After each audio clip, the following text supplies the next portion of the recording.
Assalamualaikum warahmatullahi wabarakatuh teman-teman. Gimana kabarnya? Semoga selalu dalam keadaan sehat. Kali ini aku mau ngajak kalian jalan-jalan ke Bukit Siguntang yang ada di kota Palembang. Tapi sebelum itu aku mau kalian klik tombol subscribe yang ada di bawah, karena kalau kalian subscribe aku bakalan semangat untuk bikin video baru. Nah, ini dia Bukit Siguntang yang ada di Jalan Srijaya Negara, Kelurahan Bukit Lama, Kecamatan Ilir Barat 1, Kota Palembang, Sumatera Selatan. Pada masa kolonial Belanda, Bukit Siguntang dianggap sebagai tempat yang paling indah di Palembang. Di bukit ini terdapat beberapa makam keturunan Kerajaan Sriwijaya, seperti Segentar Alam, Putri Kembang Dadar, Putri Kembang Selako, Panglima Bagus Kuning, Panglima Bagus Karang, Panglima Tuan Junjungan, Pangeran Raja Batu Api, dan Panglima Jago Lawang. Dalam kitab sejarah Raja-Raja Melayu yang ditulis di Perlis, Malaysia, disebutkan ada suatu daerah yang terletak di muara Sungai Tatang. Daerah ini yang kemudian dikenal dengan nama Palembang. Kemudian di bagian hulu Sungai Muara Tatang terdapat Sungai Melayu yang airnya mengalir ke Sungai Tatang. Di dekat Sungai Melayu inilah menjulang sebuah bukit yang dikenal dengan nama Bukit Siguntang. Bukit Siguntang merupakan tempat yang dianggap suci dan penuh karisma sejak abad 14 sampai 17. Di tempat ini terdapat makam para tokoh keturunan Kerajaan Sriwijaya yang udah aku sebutin di awal tadi.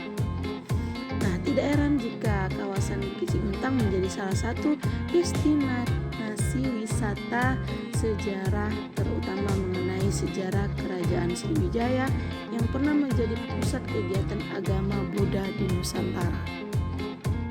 Selain menjadi tempat pemakaman bagi para keturunan Kerajaan Sriwijaya, menurut catatan sejarah, Bukit Siguntang sejak abad ke-7 telah menjadi tempat ibadah penganut Buddha.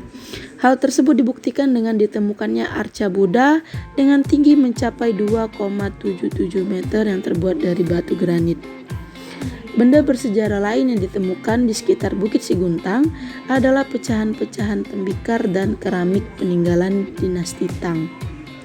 Penemuan pecahan keramik dan tembikar di kawasan Bukit Siguntang juga membuktikan bahwa selain digunakan sebagai pusat kegiatan agama Buddha yang dilakukan oleh para biksu dan sangha, di pemukiman ini juga diyakini terdapat pemukiman warga.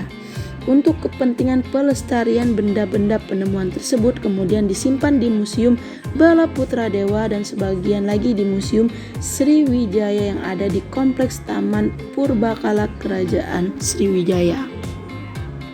Jika kita lebih masuk ke dalam, kita akan menemukan menara pandang yang terletak di tengah-tengah Bukit Siguntang. Dari menara ini akan terlihat jelas pemandangan di sekitar bukit. Pada bagian yang lain juga terdapat relief-relief yang menginformasikan tentang banyak hal, seperti misalnya seorang pendeta yang sedang belajar agama Buddha, prasasti pendirian Kerajaan Sriwijaya, suasana yang menggambarkan kemakmuran pada masa Kerajaan Sriwijaya, kapal Sriwijaya yang melambangkan kekuasaannya di atas laut, hingga cerita tentang penumpasan bajak laut oleh Laksamana Cheng Ho dan pasukannya di perairan Sungai Musi. Nah, bagi teman-teman yang mau berwisata ke Bukit Siguntang, itu lokasinya sangat mudah ditemukan karena berada di tengah kota Palembang dengan jarak hanya 4 km dari pusat kota.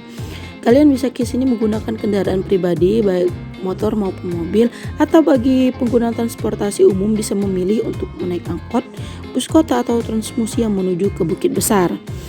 Lalu kalian bisa turun di Simpang 4 SMA Negeri 10, kemudian lanjutkan dengan jalan kaki sekitar 100 meter menuju Bukit Siguntang. Gimana nih teman-teman, tertarik gak untuk ke Bukit Siguntang ini?